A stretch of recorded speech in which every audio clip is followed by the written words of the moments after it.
Y ahora, por otro lado, tenemos los correos que estabas mencionando, Yolanda. Cristina Álvarez, asesora de Begoña Gómez, colaboró en la gestión de la Cátedra de la Mujer del presidente del Gobierno desde su correo personal.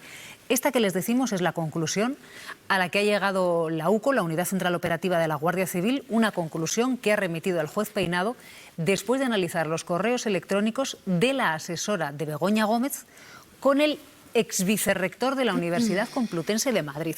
Irma, vamos a bajar un poquitito al detalle de esta información. Bueno, son 34 páginas. Hay que decir que la UCO en este informe no incorpora conclusiones, lo que hace es analizar los correos uno por uno.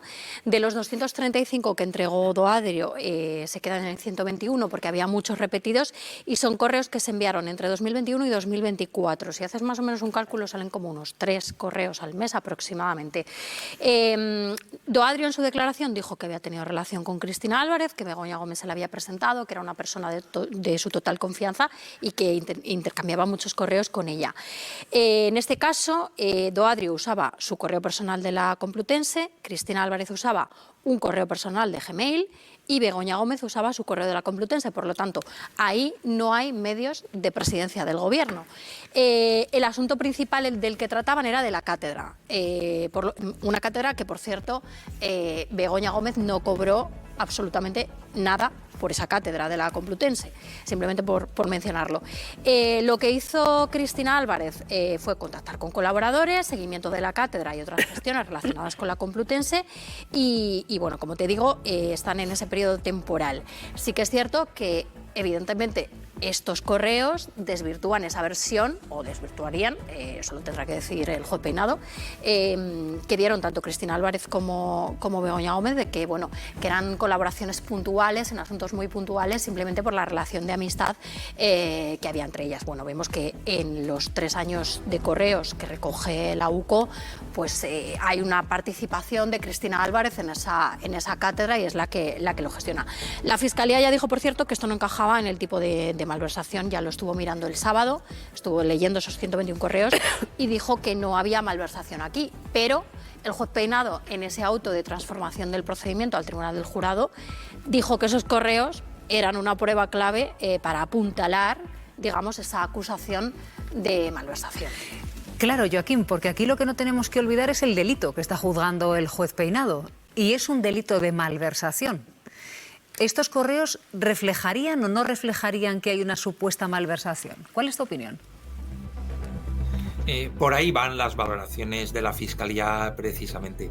En estos supuestos, el delito de malversación implica que un empleado cobre un salario público sin realizar ninguna de las funciones que tiene asignadas. Por poner ejemplos de casos reales, uno de los conocidos, con jurisprudencia que llegó hasta el Tribunal Supremo, es una concejala que utiliza operarios municipales de obras para que le hagan una reforma en su casa. Pues está claro que ahí cumple plenamente, ¿no?, los requisitos que acabo de indicar, porque en lugar de estar en el puesto de trabajo, estaban en otro sitio realizando actividades claramente privadas. Este caso es mucho más complicado y por eso el encaje es mucho más difícil, porque, en primer lugar, estamos hablando de un cargo de confianza, en el cual pues es notorio también que existe una amistad íntima y que a veces pueden confundirse esos planos. No estamos hablando de un operario de la brigadilla municipal que está en plantilla y que no realiza funciones de este tipo. Al mismo tiempo, al menos con los datos que tenemos ahora, se habla de unos 120 correos, vamos, que yo los he leído en más de 3 años, son menos de 1 a la semana, y más bien, al menos con los datos que tenemos ahora, tenemos que ver si surgen más correos o más datos. Estamos hablando más bien de colaboraciones de tipo puntual. Se tendría que acreditar indiciariamente y mucho más con prueba completa para que haya una condena por un delito de malversación, que la asesora realmente no realizaba las funciones que tenía encomendadas. Pero mientras hayan sido realizadas, lo que haya hecho en una jornada que no está arreglada, que no son 5, 8, 7 horas, sino que es una designación de confianza y que, por tanto, está para lo que surja en el Palacio de la Moncloa, si se acredita que esas funciones como asesora se cumplieron, que al mismo tiempo hiciera colaboraciones puntuales de este tipo, difícilmente encajaría en un delito de malversación, y por eso entiendo perfectamente el análisis que hace la Fiscalía. Si es que la cuestión aquí es el criterio que usa para justificar la malversación el juez Peinado, porque es que según su criterio que él cargue el teléfono móvil en el juzgado, pues también sería malversación de caudales públicos, Joaquín. La valoración que hace el juez instructor en principio es de tipo indiciario. Sabemos que ha pedido más correos, en este caso al instituto de la empresa, y él puede recabar datos para tener una valoración de conjunto que confirme su hipótesis incriminatoria o que la descarte. Si una vez estén practicadas todas esas ideas, no se confirman estos indicios de delito, la causa se tendría que archivar. Si el juez instructor cree que sí que existen esos elementos indiciarios, llevaría la causa para que sea juzgada por el Tribunal del Jurado, como hemos comentado en un anterior programa.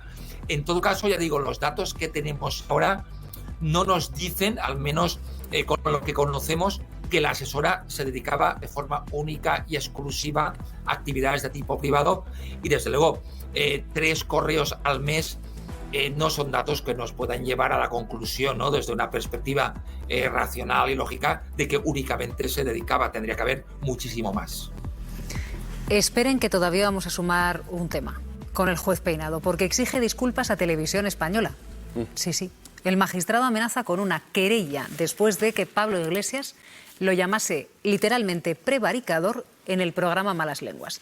Así que el juez Peinado pide a esta casa y al exvicepresidente del Gobierno que se retracte, por un lado, y además 60.000 euros por daños morales. El acto de conciliación está previsto para el 3 de noviembre y ese mismo día y en ese mismo juzgado hay otro acto muy similar con el periodista Ernesto Ikaizer y Radio Televisión Española, a los que Peinado acusa de calumnias y de mentiras. Ernesto Ikaizer, muy buenos días. Buenos días, Silvia. A ver, Ernesto, ¿tú qué crees que busca exactamente el juez Peinado con su denuncia hacia ti? ¿Rectificación, reparación o silenciar críticas? Bueno, la verdad es que él utiliza una demanda que yo caracterizo como espuria, es decir, falsa, bastarda, para decirlo más concretamente, porque yo he denunciado en Televisión Española en el mes de diciembre y hemos publicado en exclusiva, a partir de mi aportación, el audio de las declaraciones de el señor Güemes, Juan José Güemes, vicepresidente del Instituto de Empresa, que es la persona que contrató a Begoña Gómez, la esposa del presidente, para el Africa Center. Entonces el juez Peinado mintió y yo le acusé de mentir, que es una acusación muy grave, durante esa declaración, porque dijo que había ocurrido otra declaración que no era cierta. Durante 6 meses estuve instruyendo la causa en el Juzgado 41 de Madrid. Hubo un recurso a la Audiencia de Madrid, como suele ocurrir, con mucho retraso. Mantuvieron 6 meses imputado a Juan José Güemes y el 15 de mayo, según recuerdo, la audiencia anuló la imputación y dijo que no era correcta. En realidad debió haber dicho que el juez había atribuido un delito de falso testimonio y en ese caso había calumniado a Güemes manteniéndole 6 meses imputado. Yo creo que esto es lo que yo denuncié en Televisión Española, dimos en exclusiva los audios, otros periódicos nos siguieron y finalmente se concretó un final feliz para una persona que fue imputada por una falsedad que inventó el juez Peinado. Como ves, utilizo palabras muy duras para un juez en su actividad jurisdiccional. Pero el juez a mí no me demanda por esto. ¿Por qué te demanda, es lo que Ernesto? debería demandarme. Me demanda por haber dicho, digamos, en un comentario, que él, que es un amante de los caballos, y yo también lo soy, compartimos eso, pues él va a una hípica de Madrid y que él comentó a un grupo de amigos que, en fin, que él iba a terminar con Pedro Sánchez, con el presidente de gobierno. y dice que me demanda por eso. Esa es la única línea y media por la que me demanda.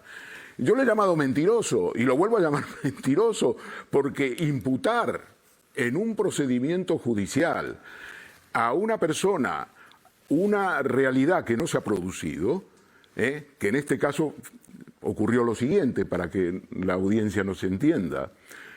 El juez Peinado preguntó a Güemes, que contrató, como digo, a Begoña Gómez para el Africa Center, si ella había sido contratada por ser la esposa del presidente de gobierno.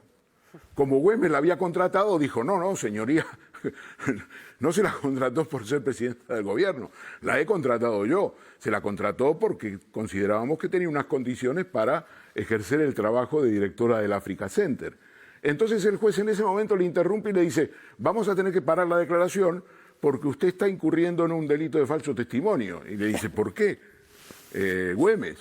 Y entonces le dice, no, porque hay una subordinada suya que ha declarado aquí, en el mes de noviembre, que ella fue contratada por ser la esposa del presidente del gobierno.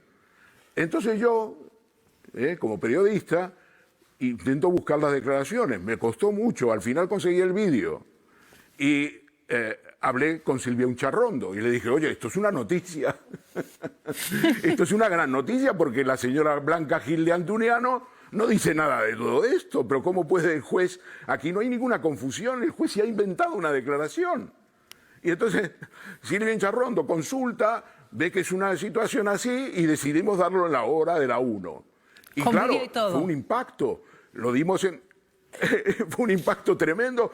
Cuando conoces a un juez que le coges infraganti en una declaración donde se ha inventado algo que dice una testigo y trata de amedrentar a otro testigo y no solo trata, sino que además le imputa, porque había sido testigo Güemes, le imputa y le dice que le va a llevar por falso testimonio.